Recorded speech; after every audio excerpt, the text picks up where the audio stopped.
پیر کامل۔ لاہور پہنچنے کے بعد اس کے لیے اگلا مرحلہ کسی کی مدد حاصل کرنا تھا، مگر کس کی؟ وہ ہاسٹل نہیں جا سکتی تھی۔ وہ جویریہ اور باقی لوگوں سے رابطہ نہیں کر سکتی تھی کیونکہ اس کے گھر والے اس کے دوستوں سے واقف تھے اور چند گھنٹوں میں وہ اسے لاہور میں ڈھونڈنے والے تھے، بلکہ ہو سکتا ہے اب تک اس کی تلاش شروع ہو چکی ہو، اور اس صورتحال میں ان لوگوں سے رابطہ کرنا خطرے سے خالی نہیں تھا۔ اس کے لیے سبیحہ کی صورت میں واحد آپشن رہ جاتا تھا، مگر وہ اس بات سے واقف نہیں تھی کہ وہ اب ہی پشاور سے واپس آئی تھی یا نہیں۔ سبیحہ کے گھر پر ملازم کے سوا اور کوئی نہیں تھا، وہ لوگ ابھی پشاور میں ہی تھے۔ واپس کب آئیں گے؟ اس نے ملازم سے پوچھا۔ وہ اسے جانتا تھا۔ کیا آپ کے پاس وہاں کا فون نمبر ہے؟ اس نے قدرے مایوسی کے عالم میں پوچھا۔ جی، وہاں کا فون نمبر میرے پاس ہے، ملازم نے اس سے کہا۔ وہ آپ مجھے دے دیں، میں فون پر اس سے بات کرنا چاہتی ہوں۔ اسے کچھ تسلی ہوئی۔ ملازم اسے اندر لے آیا، ڈائننگ روم میں اسے بٹھا کر اس نے وہ نمبر لا دیا۔ اس نے موبائل پر وہیں بیٹھے بیٹھے سبیحہ کو رنگ کیا۔ فون پشاور میں گھر کے کسی فرد نے اٹھایا تھا اور وہ اسے بتایا کہ سبیحہ باہر گئی ہوئی ہے۔ امامہ نے فون بند کر دیا۔ سبیحہ سے میری بات نہیں ہو سکی، میں کچھ دیر بعد اسے دوبارہ فون کروں گی، اس نے پاس کھڑے ملازم سے کہا، تب تک میں یہیں بیٹھوں گی۔ ملازم سر ہلاتے ہوئے چلا گیا۔ اس نے 1 گھنٹے کے بعد دوبارہ سبیحہ کو فون کیا۔ وہ اس کی کال پر حیران تھی۔ اس نے مختصر طور پر اپنے گھر چھوڑنے کے بارے میں بتایا۔ اس نے اسے سالار سے اپنے نگاہ کے بارے میں نہیں بتایا کیونکہ وہ نہیں جانتی تھی سبیحہ اس سارے معاملے کو کس طرح دیکھے گی۔ امامہ، تمہارے لیے سب سے بہتر یہ ہے کہ تم اس معاملے میں کورٹ سے رابطہ کرو، تبدیلی مذہب کے حوالے سے پروٹیکشن مانگو۔ سبیحہ نے اس کی ساری گفتگو سننے کے بعد کہا، میں یہ کرنا نہیں چاہتی۔ کیوں؟ سبیحہ، میں پہلے ہی اس مسئلے کے بارے میں بہت سوچ چکی ہوں۔ تم میرے بابا کی پوزیشن اور اثر رسوخ سے واقف ہو۔ پریس تو طوفان اٹھا دے گا، میری فیملی کو بہت ساری پریشانیوں کا سامنا کرنا پڑے گا۔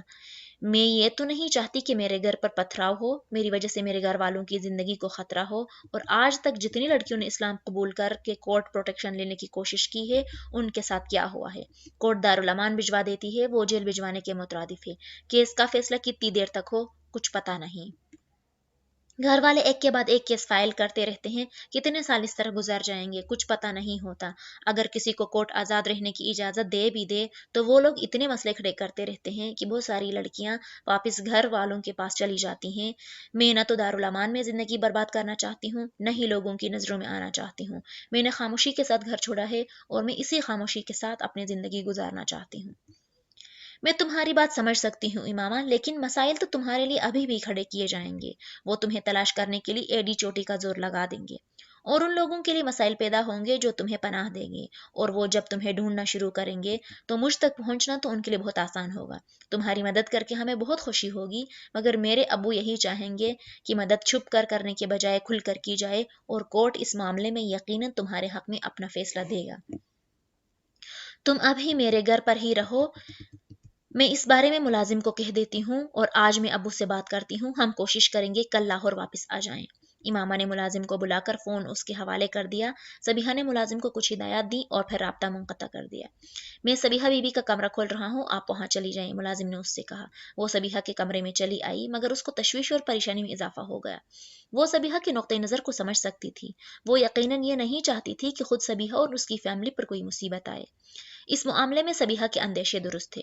اگر ہاشم مبین کو یہ پتہ چل جاتا کہ اسے سبیحہ کی فیملی نے پناہ دی تھی تو وہ ان کے جانی دشمن بن جاتے۔ شاید اس لیے سبیحہ نے اس سے قانون کی مدد لینے کے لیے کہا تھا، مگر یہ راستہ اس کے لیے زیادہ دشوار تھا۔ جماعت کی اتنے بڑے لیڈر کی بیٹی کا اس طرح مذہب چھوڑ دینا پوری جماعت کے منہ پر تمانچے کے مترادف تھا، اور وہ جانتے تھے کہ اس سے پورے ملک میں جماعت اور خود ان کے خاندان کو کتنی عزت پہنچے گی، اور وہ اس بے عزتی سے بچنے کے لیے کسی حد تک جا سکتے تھے۔ امامہ جانتی نہیں تھی، مگر اندازہ کر سکتی تھی۔ وہ سبیحہ کے کمرے میں داخل ہو رہی تھی جب اس کے ذہن میں ایک دھماکے کے ساتھ سیدہ مریم سبتلی کا خیال آیا تھا۔ وہ سبیحہ کی دوست اور کلاس فیلو تھی، وہ اس سے کئی بار ملتی رہی تھی۔ ایک بار سبیحہ کے گھر پر ہی مریم کو اس کے اسلام کا قبول کرنے کا پتہ چلا تھا۔ وہ شاید سبیحہ کی واحد دوست تھی جسے سبیحہ نے امامہ کے بارے میں بتا دیا تھا، اور مریم بہت حیران نظر آئی تھی۔ تمہیں اگر کبھی میری کسی مدد کی ضرورت ہوئی تو مجھے ضرور بتا دینا، بلا جھجک میرے پاس آ جانا، اس نے بڑی گرمجوشی کے ساتھ امامہ سے ہاتھ ملاتے ہوئے کہا۔ بعد میں بھی امامہ سے ہونے والی ملاقاتوں میں وہ ہمیشہ اسے اسی گرمجوشی کے ساتھ ملتی رہی تھی۔ وہ نہیں جانتی تھی کہ اسے اس کا کیوں خیال آیا تھا، یا وہ کسی حد تک اس کی مدد کر سکتی تھی، مگر اس وقت اس نے اس سے بھی رابطہ کرنے کا فیصلہ کیا۔ اس نے موبائل سے فون کرنا چاہا، مگر موبائل کی بیٹری ختم ہو چکی تھی۔ اس نے اسے ریچارج کرنے کے لیے لگایا اور خود لاؤنج میں آ کر اپنی ڈائری سے مریم کا نمبر ڈائل کرنے لگی۔ فون ڈاکٹر سبتلی نے اٹھایا تھا۔